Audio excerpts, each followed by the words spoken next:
Doctor Baba Saheb Ambedkar बहुजनों को हुक्मरान बनाने का सपना दिखाकर उसको सफल बनाने वाले मान्यवर कांसीराम साहब सहित समाज के सभी महापुरुषों के चरणों में कोटि कोटि नमन करते हुए आप समस्त साथियों को क्रांतिकारी जय भीम करता हूं। साथियों, आज देश के हालात कुछ ज़्यादा अच्छे नहीं हैं, और अच्छे इसलिए नहीं है क्योंकि हम लोग खुद अपनी जिम्मेदारी निभाते नहीं हैं। हम लोग अपने बच्चों की तरफ नहीं देखते कि हमारे बच्चे जा कहाँ रहे हैं, हमारे बच्चे कर क्या रहे हैं, हमारे बच्चे किन लोगों में बैठ रहे हैं। हम लोगों ने ज्ञान के महत्व को समझा नहीं। और मुझे इस बात को देखकर बड़ी हैरानी है, ज्यादातर लोग ये समझ लियो 98% लोग सत्ता को, राजनीति को ही सब कुछ समझ रहे हैं। उनको लगता है सत्ता हाथ में आ जाएगी तो पता नहीं क्या हो जाएगा। मैं पूछना चाहता हूं, जब सत्ता आई बहुजनों के हाथ में तो क्या हो गया? कुछ परिवर्तन आया, लेकिन जिस परिवर्तन की उम्मीद डॉक्टर बाबा साहेब अम्बेडकर जी ने की थी, जिस परिवर्तन की उम्मीद मान्यवर कांसीराम साहब ने की थी, मुझे पूरा भरोसा है कि वो परिवर्तन हो नहीं पाया। और वो परिवर्तन इसलिए नहीं हो पाया कि लोगों ने डॉक्टर बाबा साहेब अम्बेडकर जी को आधा अधूरा पढ़ा, लोगों ने मान्यवर कांसीराम साहब को भी आधा अधूरा पढ़ा। उन्होंने इतना तो पढ़ लिया कि डॉक्टर बाबा साहेब अम्बेडकर जी ने कहा था, राजनीति वो मास्टर की है जो सारे ताले खोलती है। और लोग अपने भाषणों में उदाहरण भी देते हैं कि कांसीराम साहब ने भी यह बात कही थी कि राजनीति वो कुंजी है, वो मास्टर की है जो सारे ताले खोलती है। लेकिन डॉक्टर बाबा साहेब अम्बेडकर जी ने और मान्यवर कांसीराम साहब ने इसके साथ साथ एक बात और कही थी कि जिसकी सामाजिक जड़ें कमजोर होती हैं उनकी राजनीति भी कमजोर होती है। और जो लोग संस्कारिक नहीं होते, जो लोग कैडराइज नहीं होते, उनसे कोई बहुत बड़े परिवर्तन की उम्मीद करना भी बेवकूफी है। हमें भी लोगों ने बड़े बड़े लालच दिए। कोई कहता राज्यसभा की सीट ले लो, कोई कहता राष्ट्रीय पार्टी बना लो, उसके अध्यक्ष बन जाओ। अरे भाई, अगर राजनीति से सारे हल निकले होते तो 4-4 बार मुख्यमंत्री बनने के बाद यूपी से जो मिनी इंडिया है, मेरे ख्याल से सारा समाधान हो जाना चाहिए था। तो बात चली थी बहुजन समाज को बनाने की, लेकिन बहुजन समाज तो नहीं बन पाया ना। मुझे तो वो वीडियो देख के बार बार सीख मिलती है, और मैं चाहता हूं उस वीडियो को आप भी देखकर सीख आपको भी लेनी चाहिए, जिसके अंदर रजत शर्मा के शो में आपकी अदालत में उसमें वाजपेयी जी को बुलाया जाता है और वाजपेयी जी से पूछा जाता है कि आपने उस मायावती को मुख्यमंत्री बनवा दिया जो बीजेपी के नेताओं को सांपनाथ नागनाथ बोलती हैं, बुरा भला बोलती हैं, तो उसका जवाब आपकी अदालत में वाजपेयी जी ने क्या दिया रजत शर्मा को? उन्होंने कहा कि भाई मुलायम के राज में गुंडागर्दी बढ़ गई थी, हम सब लोग परेशान थे, तो उससे बचने के तरीका निकालते हुए हमने मायावती जी को मुख्यमंत्री बनवा दिया। लेकिन जब मायावती जी की सरकार बनी तो भी जो हम चाहते थे वो नहीं हुआ, और मुलायम सिंह जी हमारी आंखों में कांटे की तरह चुभ रहे थे, और उसी तरह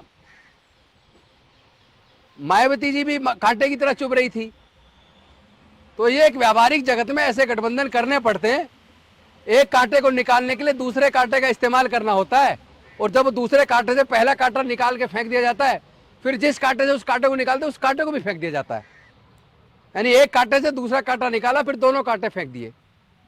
यानी वो लोग, बहुजन समाज के लोगों को मनवादी लोग कांटा समझते हैं।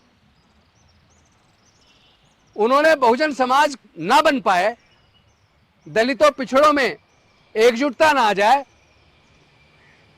वर्ण व्यवस्था खत्म करके, जाति व्यवस्था खत्म करके, डॉक्टर बाबा साहेब अम्बेडकर का जो भाषण था 1935 का, जो किताब के रूप में छपा, जाति का विनाश, कहीं वास्तव में जाति का विनाश ना हो जाए, इसीलिए उनकी नजर में मुलायम सिंह यादव जी भी और कांसीराम साहब और मायावती जी भी कांटे की तरह चुभती थी, तो उन्होंने एक कांटे का इस्तेमाल करके दूसरे कांटे को निकाला और फिर दूसरे कांटे को भी फेंक दिया और बहुजन समाज के अंदर एक ऐसी खाई बना दी जिस खाई को पाटने की जरूरत थी, बहुत पहले पट जानी चाहिए थी। लेकिन अनफॉर्चुनेटली हमारे लोग सत्ता को ही सब कुछ समझ रहे हैं, जबकि ऐतिहासिक रूप से साबित हो गया है कि केवल सत्ता से कुछ होने वाला नहीं है। क्योंकि उस सत्ता को साधने के लिए और सत्ता को चलाने के लिए सत्ता योजना बना सकती है, लेकिन उसका क्रियान्वयन तो ब्यूरोक्रेसी के माध्यम से होता है। और ब्यूरोक्रेसी में किस मानसिकता के लोग हैं उसका नजर रखना बहुत जरूरी है। और इंप्लीमेंटेशन में दिक्कत आए, कानून व्यवस्था में दिक्कत आए, या आप कोई कानून बनाते हैं उसको लेके कोई कोर्ट में चले जाए, तो इस बात पे भी निर्भर करता है कि कोर्ट में जो जुडिशियल ऑफिसर्स बैठे हैं उनकी मानसिकता कौन सी है। अगर उनकी मानसिकता मानवतावादी नहीं है, अगर उनकी मानसिकता में न्याय नहीं है, अगर उनकी मानसिकता में वर्ण व्यवस्था और जातिवाद व्याप्त है, तो ऐसे जजों से, चाहे वो सुप्रीम कोर्ट के जज हों, चाहे हाई कोर्ट के जज हों, जो लोअर जुडिशरी हायर जुडिशरी के जजेज हों, उनसे न्याय मिलेगा इसकी उम्मीद बिल्कुल मत करना।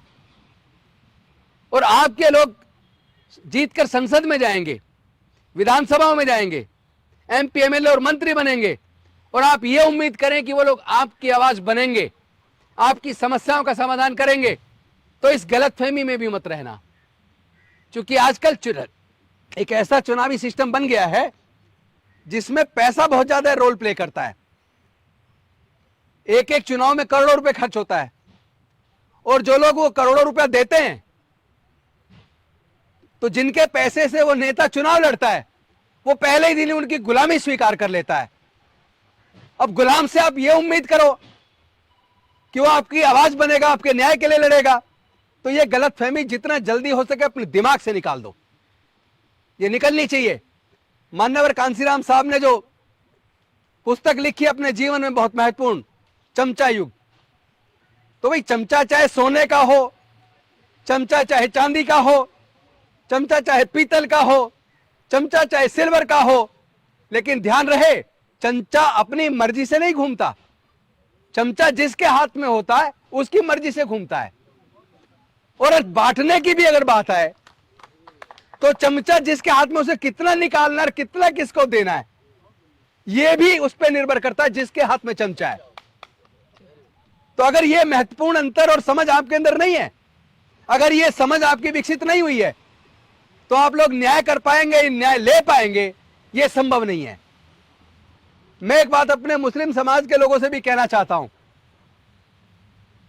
भाई लगभग अब से 1500 साल से भी पहले भारत में मुस्लिम राज आया। गुलाम वंश से शुरुआत हुई, गुलाम वंश के बाद तुगलक वंश, तुगलक वंश के बाद खिलजी वंश, खिलजी वंश के बाद लोधी वंश, लोधी वंश के बाद मुगल वंश। मैं पूछना चाहता हूं, इतनी लंबी जिनकी सत्ता हुई, वो इतना डरा हुआ और सहमा हुआ और पिछड़ा हुआ क्यों है? क्या इस पे चर्चा नहीं होनी चाहिए कि उनके बच्चे पढ़ क्यों नहीं रहे? या जो लोग उनके हुक्मरान हैं, जो लोग संसद विधानसभा में गए, क्या उन्होंने समाज को जिस तरह जागरूक करना चाहिए था, क्या उन्होंने समाज को जागरूक किया? क्या उन्होंने अपने समाज को पढ़ाई की वैल्यू बताई? यह काम मुझे लगता है जो डॉक्टर बाबा साहेब अंबेडकर जी ने किया, यह काम किसी न किसी मुस्लिम लीडर को भी करना चाहिए था कि अपने लोगों में पढ़ाई की वैल्यू बतानी चाहिए थी। अनफॉर्चुनेटली उस समाज में भी पढ़ाई की वैल्यू पर चर्चा नहीं होती। जिस तेजी, जितनी संख्या है, मतलब आप मानिए कम से कम 20 करोड़ देश में मुस्लिम है, और कम से कम 1.5 से 2 करोड़ देश के अंदर ईसाई हैं, कम से कम 2.5 करोड़ देश में सिख है, कम से कम 40 करोड़ देश में दलित है, और आदिवासी और दलित को जोड़ दिया जाए तो कम से कम 60 करोड़ है।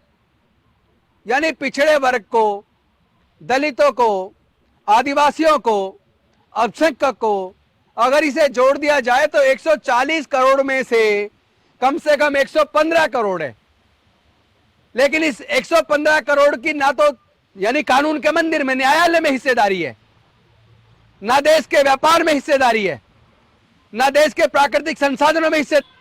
चमचे न्याय नहीं करेंगे। आज भी चारों तरफ एक बात चलने लगी है कि एनडीए जीते या इंडिया जीते, तो कुछ कह रहे थर्ड फ्रंट बनाओ। थर्ड भी बना लो, उससे हल हो जाएगा क्या? जब तक आप जागरूकता आपके अंदर नहीं आएगी, जब तक आपके अंदर खुद अपने समाज के प्रति ईमानदारी नहीं आएगी, जब तक आप अपने समाज के प्रति ईमानदारी से समर्पित होकर काम नहीं करेंगे, जब तक आप अपने लोगों को जागरूक नहीं करेंगे, तब तक सत्ता अगर आपके पास आ भी गई तो कुछ बदलने वाला नहीं है। मुझे डॉक्टर बाबा साहेब अंबेडकर की 1932 की वो डिमांड, सेपरेट इलेक्टरल यानी पृथक निर्वाचन क्षेत्र, उन्होंने क्यों मांगा, आज उनकी वो चिंता मुझे महसूस होती है। क्योंकि डॉक्टर बाबा साहेब अंबेडकर ये जानते थे, अगर हमारे लोग अपने प्रतिनिधि खुद चुनेंगे, उनको चुनने का अधिकार केवल हमारे लोगों को होगा, वो तो जीत के जाएंगे तो हमारे सच्चे प्रतिनिधि होंगे, हमारी आवाज बनेंगे। लेकिन गांधी जी बहुत इस मामले में तेज थे, मतलब राजनीतिक रूप से बड़े सजग थे, और वो अनशन पर बैठ गए। उन्होंने एक ऐसा हाल पैदा कर दिया, ऐसा माहौल बना दिया कि अगर गांधी जी मर गए इस अनशन के दौरान, तो देश में सारे दलित आदिवासियों का कत्लेआम कर दिया जाएगा। इस वजह से डॉक्टर बाबा साहब अम्बेडकर कंपेल हो गए समझौता करने के लिए, और उस समझौते के बदले में हमें एजुकेशनल इंस्टीट्यूशन में रिप्रेजेंटेशन मिला, हमें गवर्नमेंट जॉब्स में रिप्रेजेंटेशन मिला, हमें पॉलिटिकल रिप्रेजेंटेशन मिला, लेकिन ट्रू पॉलिटिकल रिप्रेजेंटेशन नहीं मिला। क्योंकि आज जो विधायक चुने जाते हैं, जो सांसद चुने जाते हैं, उनको चुनने में केवल दलित आदिवासी नहीं चुनते, बल्कि सब लोग उनको वोट डालते हैं, तो वो सबके प्रतिनिधि हो गए। इसीलिए डॉक्टर बाबा साहेब अम्बेडकर बखूबी इस बात को जानते थे, उनको चिंता थी। तो 1932 में 24 सितंबर को जब उनको समझौता करना पड़ा गांधी जी की जान बचाने के लिए, या ये कहिए अपने पूरे समाज के कत्लेआम को बचाने के लिए, जब डॉक्टर बाबा साहेब अम्बेडकर जी को समझौता करना पड़ा 24 सितंबर 1932 को, उसके बाद उनका मन इतना दुखी हुआ, उन्होंने सोचा कि आज मेरा मन इतना दुखी, मन कर रहा है कि मैं बिजली के खंभे से चिपट कर अपनी जान दे दूं। यानी वो जानते थे इस समझौते का असर ये होगा कि अब जो SC ST के रिप्रेजेंटेटिव जीतकर सदन के अंदर जाएंगे, वो हमारे समाज के सच्चे हितैषी नहीं होंगे, वो समाज की आवाज नहीं बनेंगे, वो पपेट्स बनेंगे, वो गुलाम बनेंगे। क्योंकि उन्हीं के हाथों, आपको याद होगा यूपीए के दौरान ये प्रमोशन है, रिजर्वेशन इन प्रमोशन, उसके ऊपर बिल लाया गया। उस बिल को किसी और ने नहीं फाड़ा, शेड्यूल कास्ट जाति से ही संबंधित एक सांसद जो सपा से थे, उन्होंने उस बिल को लेकर फाड़ दिया। इन्हें आपको दुश्मनों की जरूरत कहां है? आपको तो घर में दुश्मन पैदा हो गए। आज जो नू के अंदर दंगा हुआ, कौन कहता, किसको नहीं पता था कि यह दंगा होगा? अरे जो लोग पुलवामा के अंदर क्या हुआ, सत्यपाल मलिक पूरा खुलासा कर चुके हैं, जो जम्मू एंड कश्मीर के उस वक्त के राज्यपाल थे वो खुलासा कर चुके हैं। यानी चुनाव जीतने के लिए ये राजनीतिक लोग कितने दंगे करा सकते हैं, कितने लोगों को मरवा सकते हैं। अभी 24 दूर है, उनको लग रहा वो हारने वाले हैं, तो हो सकता है अभी और पता नहीं कितने दंगे करा दें। लेकिन हमारा एक उद्देश्य बन गया आज, हम अपने दलितों में और आदिवासियों में और पिछड़े वर्ग के अंदर जाकर इतनी जागरूकता पैदा करेंगे कि कम से कम SC ST OBC के लोग अपने बच्चों का दंगों में इस्तेमाल ना होने दें।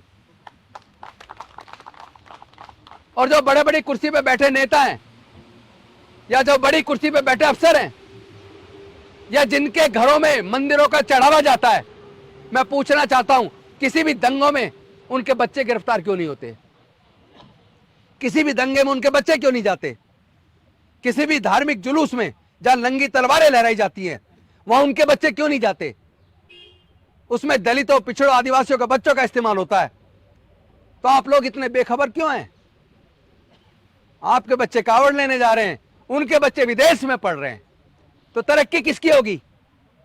तरक्की उसकी होगी जो दंगों में शामिल नहीं है, जो अपनी पढ़ाई पे गंभीरतापूर्वक ध्यान दे रहा है।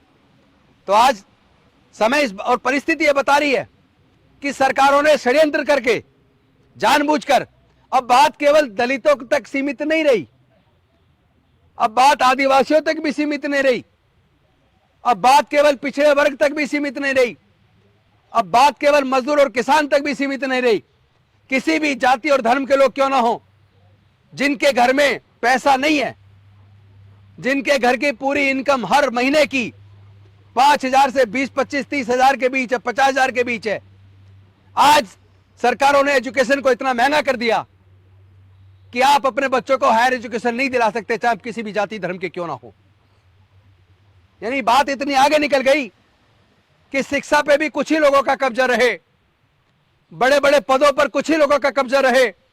हाई कोर्ट, सुप्रीम कोर्ट में पहले ही कॉलेजियम के माध्यम से 250-300 परिवारों का कब्जा है। जब आपके बच्चे हायर एजुकेशन लेंगे नहीं, ले ही नहीं पाएंगे पैसे के भाव में, तो वो ऊंची कुर्सियों पर तो जा नहीं पाएंगे। अच्छे निर्णय ले पाता है जब आप पढ़ेंगे, जागरूक होंगे, तो सत्ता से सवाल करेंगे। और सत्ता को यह पसंद नहीं कि कोई उससे सवाल करे। उन्हें सवाल करने वाला ना मीडिया पसंद है, ना उन्हें सवाल करने वाले लोग पसंद हैं, ना उन्हें सवाल करने वाले अफसर पसंद है। ब्यूरोक्रेसी में भी देख लेना, जो अधिकारी कानून का हवाला देकर कानून के हिसाब से काम करना चाहते हैं, ऐसे अधिकारियों को उठा के कहीं दूर फेंक दिया जाता है। अभी आपने एक वीडियो देखा होगा बरेली का।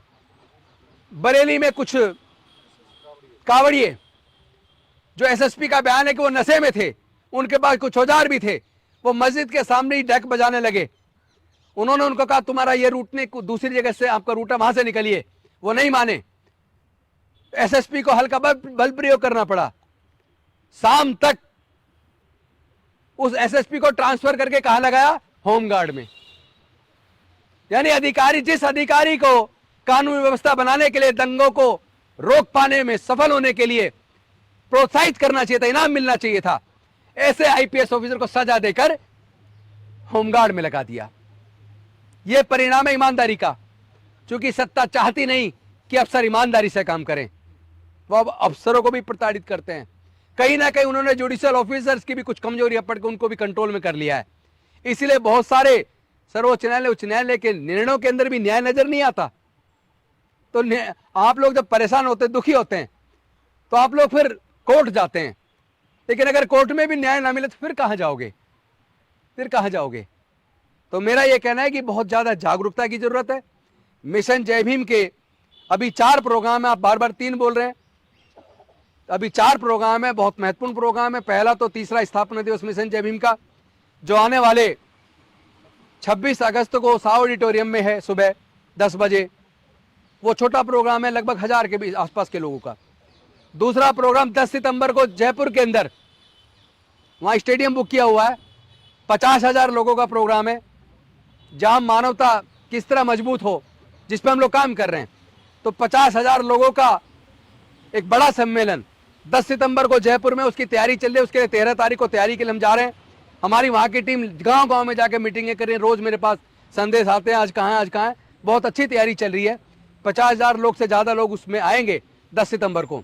और 26 नवंबर को संविधान दिवस पर किस तरह हम इंसानियत को बचाएं, किस तरह भारत को दंगे से बचाएं, किस तरह भारत के लोग उत्पीड़न से बचाएं, उसके लिए एक बड़ा आंदोलन, बड़ा प्रोग्राम गुजरात के अहमदाबाद के अंदर है, जिसमें वहां के लोग कह रहे हैं 5 लाख लोग होंगे। मैंने तो केवल 1 लाख का टारगेट दिया था, लेकिन वहां के लोग कह रहे हैं 5 लाख लोग होंगे। उसकी तैयारी मीटिंग है, जिसमें SC, ST और OBC के पूरे गुजरात के प्रतिनिधि कल आ रहे हैं। कल मैं सुबह सुबह मेरी फ्लाइट में जा रहा हूं, तो वहां पे 1 लाख से ज्यादा लोग 26 नवंबर को गुजरात के अहमदाबाद में आएंगे।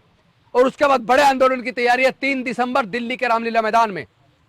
पूरे तरीके से भारत के संविधान को बचाने और लोकतंत्र बचाने के लिए एकदम हम एक बड़े आंदोलन का आह्वान करेंगे दिल्ली के रामलीला मैदान से 3 दिसंबर को। उसकी भी तैयारी है। तो उसमें बहुत बड़ा पैसा लगना है। आप जो उम्मीद कर रहे हैं वो आपकी उम्मीद बहुत छोटी है, उसमें बहुत बड़ा लगना है।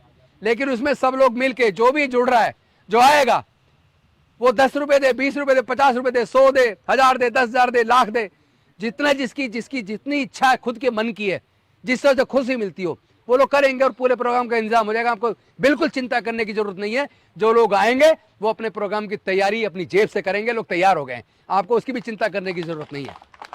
बस एक बात ध्यान रहे, आप लोग कम से कम न्याय के लिए लड़ने को तैयार हो जाओ। अगर आप लोग भी जाति देखोगे और धर्म, फिर कुछ होने वाला नहीं, कुछ नहीं बदलेगा देश में।